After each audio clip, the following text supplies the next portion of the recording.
What's going on, guys? Arrow here, and welcome back to another video. Now in today's video, guys, we just got our brand new October trailer for Pokemon Scarlet and Violet, and it was actually much longer than I was expecting. It was a 14-minute trailer which actually just had a ton of cool things inside of it. A lot of it was kind of just repeated information about stuff that we already know. However, there is a lot of cool surprises and small little things that you can easily miss that were kind of just hidden throughout the trailer, and that's what I want to kind of go through here and give you guys a breakdown of.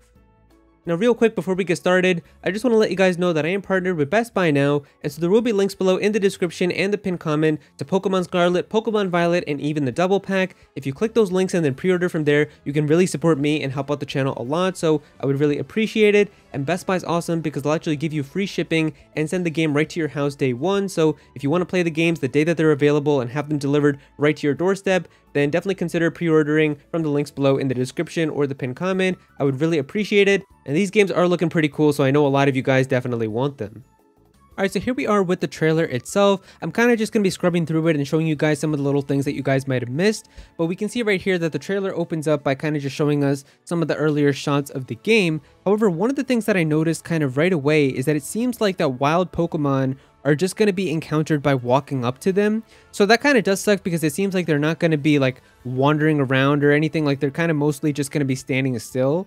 Or like, I don't know if they're going to have like super like animations of them like running around and stuff like they were in Pokemon Legends Arceus, where we can see right here the Lechonk is just standing there and you walk up to it, and that's pretty much what initiates the battle against the Lechonk. Now, something else that's pretty cool that I noticed is that it seems like that physical moves are actually going to run up and hit the other Pokemon now. So I guess it is something that kind of just works like how it is in Pokemon Legends maybe, where it's like distance based, because that one time we saw Lechonk using Tackle, it didn't hit the other Pokemon and it felt like the animations were a step back. But now we can see right here that it uses Aqua Jet, and the Quaxly actually runs up and hits the other Pokemon, and then it comes back here. So maybe that's how it's going to work. I hope that is the case because that's definitely a step forward, I think, for move animations to actually see them happen that way. It also shows us here that we can encounter Terrestrial Pokemon in terms of wild Pokemon themselves, so that's pretty cool too.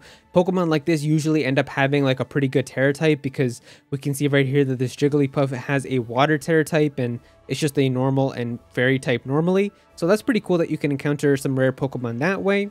Then we can also kind of get a glimpse here of what it's going to look like in terms of your screen, where you can actually take a look at your Pokemon. So you've got your entire party here, which you can just move up and down and go through here. It seems like up here these icons are just going to be for like information. I'm guessing this one is going to be here for like your stats about like your attack, your HP, and all of that, and kind of see where your IVs and EV spreads are. And then this one is probably going to be for like your movesets and your natures and all of that. So it's a pretty cool looking screen. I actually do like how it's still kind of transparent with the world itself. I think this is a pretty nice UI for how your Pokemon are going to be appearing. So that's pretty nice. We can also see here just some footage of what it's going to be looking like with the new Let's Go feature. So this allows you to be able to have your own Pokemon battle other Pokemon by itself, and then it finds other items and stuff for you. Now this item stuff is going to be useful later, which you guys can see also. But yeah, it seems like your Pokemon are just going to be able to run up and battle other Pokemon on their own, and it's going to be able to get you experience. You can also see the health for your Pokemon down here too, so you know if they're close to fainting. They can also run up and get you items, so you can see right here they got the TM for Swift. So that's a pretty cool little thing that your Pokemon are going to be able to do. The map also looks really nice here too. I mean, the map, it seems like it's going to be much more detailed than what it was in like Pokemon Legends Arceus. So that's pretty cool that you're going to be able to do that. You can set your own destination, and then you can see like the little flag icon on your map to be able to get there. I do like that a lot too. But then we get to something pretty cool here, which is how it's going to be looking like when you're encountering one of these Team Star bases. So it says here, when you're encountering a Team Star base, are you ready to challenge Team Star using the first 3 Pokemon in your party? So it seems like maybe for some of these types of missions, you can only bring a set number of Pokemon with you. So you can't just have all 6 of your Pokemon with you. You can only pick the first 3. So you might have to strategically pick like which 3 Pokemon you really want to train or which ones you really want to bring with you. And this is interesting because it seems like it's going to be a different way of battling, where you just send out your Pokemon here through these commands: R to send in Pokemon, ZR to recall, Y to give up, and then you just have to, I guess, take down 30 of them, which it shows up here at the top. And yeah, the Pokemon seem like they just attack by themselves. Like you're not really giving it commands for what to do. But then we can see right here, I guess doing that is what calls upon the boss for Team Star here, which we can see Mela.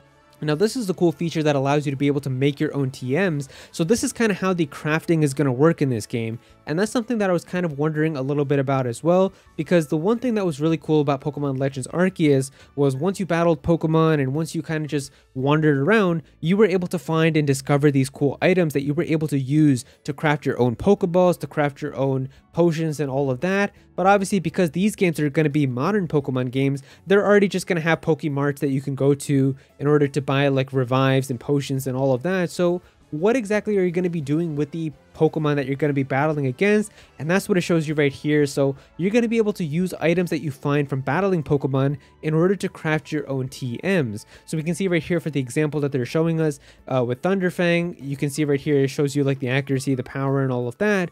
And in order to make this, you're going to need to have, it says here, 3 of these Shinx Fangs. So I guess you're going to have to battle like Shinx in order to find these Shinx Fangs. And then you're also getting league points, I'm guessing, for just battling other trainers or maybe battling gym leaders or all that. And then you can do that here with your league points to be able to craft these TMs. And it seems like TMs are also going to be one use again, which kind of sucks because ever since Gen 5, they were always able to be used infinite times, but I guess they're going back to being able to be only used once now. But I guess now, because you're going to be able to craft them whenever you want, they felt like it's kind of worth being able to do that. But some other cool things that they show us right here is the evolution for Girafarig. Now, Girafarig does get its evolution, but the cool thing here that it shows us is Girafarig's evolution happens in the overworld itself, right? It doesn't happen like in its own evolution screen or anything like that. It seems like now it's just going to have evolutions happen right then and there in the world itself. You can see right here, this is still just the normal region itself. Even wild Venonats are still just chilling in the wild while this Pokemon is evolving. So that's pretty cool. As this person is walking to this town, if we take a look in the corner here, you can actually see some icons for brand new Pokemon. And that's pretty interesting because if we take a look right here, it seems like there's 2 mouse Pokemon that are white. There's like a green parakeet or like parrot Pokemon. And then there's also like this mushroom kind of thing from Mario. It seems like it's like a rock mushroom or something like that. I wonder if this means you're going to be able to see like brand new wild Pokemon appear on your map, or if these are just Pokemon that this person has with them or something. I don't know, but it is pretty cool that those icons do actually show up on the map. Then it goes into like a lot of the customization here. So this game seems like it's going to have way more customization than the previous games. You can even change like your eye shape here, your eye color, your hair color, lots of different hairstyles and stuff too, eyelash shape. So it seems like there's going to be a lot more customization. And then you've got this camera app inside of this game now too, where you can actually take selfies with your Pokemon and all of that. But it seems like this camera function is just going to be like literally a photo mode that's going to be baked into the game itself. So this is really cool. You can see right here, this is what your profile can be looking like as well. Shows you how many badges you have, the Paldean Pokedex, and how many Pokemon you've battled, how many you've caught, even the amount of shiny Pokemon that you've battled, which is really cool. If you're a shiny hunter, you can definitely flex like a whole big number for that, I'm sure. Recipes, which we'll get to, and then how long you've been playing the game. So that's pretty cool for your profile. But yeah, we can see right here, this camera function seems like it's literally going to be like a camera app on your phone, where you even use like the screenshot button on your Switch to be able to take screenshots. And then you've got this picnic function here, where you're going to be able to just send out all of your Pokemon. You can clean some Pokemon using a Mareep sponge, which is kind of cute here, to clean your Pokemon. And then you've got other features here, which you can see right here as well. So you can throw like a ball and your Pokemon can play with them and stuff. So the picnic feature seems like it's going to be like your Pokemon camp of this game, or your Pokemon and Me, or whatever it's called. Something that's interesting here, though, it says here, you peeked inside the basket. There's a Pokemon egg inside. Do you want to take it? So this was something that was rumored. If you've been keeping up with the leaks and everything, they rumored that the way that eggs are going to work and breeding is going to work is going to be through the Pokemon picnic. So I don't know if this means that like the daycare normally it now is just going to be gone from these games, or if it's still going to be there, but this is just an alternative way of getting eggs. It seems like you're going to be using like egg incubators and waiting a set amount of time for eggs to hatch. So I don't know how people are going to feel about that. We'll have to wait and see once we get some more information.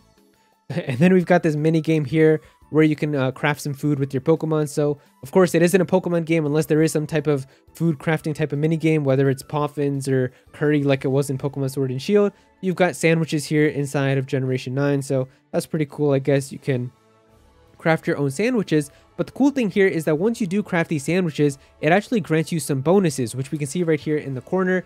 It says catching power has increased for fairy, which I'm guessing means that you can catch fairy Pokemon easier. Encounter power has increased for grass, so maybe this means that you can find grass Pokemon easier. And then raid power has increased for ground, so I'm guessing this means you can find ground Pokemon easier when you're doing raids. So it looks like that they're going to have different levels too, so depending on how good of the food that is that you're crafting, maybe you're going to be getting better kind of benefits too. So that's kind of how this picnic function is going to be working. But then I think besides that here, it just kind of shows us just some of the raid battles and how that's going to be looking like, so that's pretty cool. But besides that, I mean, we don't really have a lot of kind of other new stuff, but besides that, there is some other little new details about the new Girafarig evolution, which we can see right here. It's called Farigiraf, and it actually has 2 brand new abilities, so I do want to talk about those real quick for anybody who does competitive play. It says right here, Farigiraf's ability Cudchew is a new ability appearing for the first time in these titles. When a Pokemon with this ability eats a berry, it will eat it once more at the end of the next turn. So it seems like once you activate your berry, you can activate it again the next turn too. So I guess for like these types of ones where you can get health back with the citrus berry, that's pretty cool. Like if you can get a citrus berry and you get your health back twice, that can get you to a good amount of HP back. So that's a pretty cool ability. And then we've also got another ability here where it says another new ability that makes the opposing Pokemon unable to use priority moves. And I'm pretty sure this type of ability already existed inside of Pokemon Sun and Moon. I think Serena had an ability called Queenly Majesty, which allowed you to be able to not get hit by like priority moves. So it's basically another name for an ability that does the same type of thing. But yeah, both of these are pretty cool abilities, so I think it will be pretty good on this Pokemon. But then we just got some additional information here on Twitter that I've seen some people talking about too. So we've got these new Pokemon, which I talked about, these new Pokemon icons, but it also seems like there's other 2 Pokemon that have been hidden here too. So we can see right here, this is a very kind of sneaky hidden Pokemon here. But if we take a look behind this UI here, it seems like there's like a little bug Pokemon. We can even see like an antenna here coming out of it. It's very kind of hidden in the back here. You kind of have to look really closely, but we can kind of make out a little bit of yellow here, a little bit of white. So it seems like this is going to be like the coin Pokemon according to Riddler Coup. And then we also have this picture here of this other Pokemon, which seems like it's going to be the pre-evolution to those warrior Pokemon, which we saw in the last trailer. So I guess that's what the pre-evolution is. I forget what they're called. I think it's called Armorogue and then Ceruledge, I think. So those Pokemon, it seems like this is going to be the pre-evolution for those types of Pokemon. But yeah, there you go, guys. That is pretty much all the new information that we have right now from this new Pokemon Scarlet and Violet trailer. If you guys enjoyed this video, then definitely be sure to click that like button and also comment down below. Let me know what you guys think of this. How are you guys feeling about this new information? Are you excited for the games? Definitely be sure to comment down below and let me know. If you're new to this channel, then please be sure to subscribe. I'm definitely going to have some more Pokemon content in the future, so definitely be sure to subscribe so you don't miss out on that. Click on that bell to become a part of the notification squad. Go follow me on Twitter at AgileArrow so you can be featured in videos, and also join my Discord server as well. We've got a bunch of people in there who are always talking about Pokemon and Smash Bros and Nintendo, so definitely be sure to join that. And yeah, that's pretty much it. Thank you so much for watching.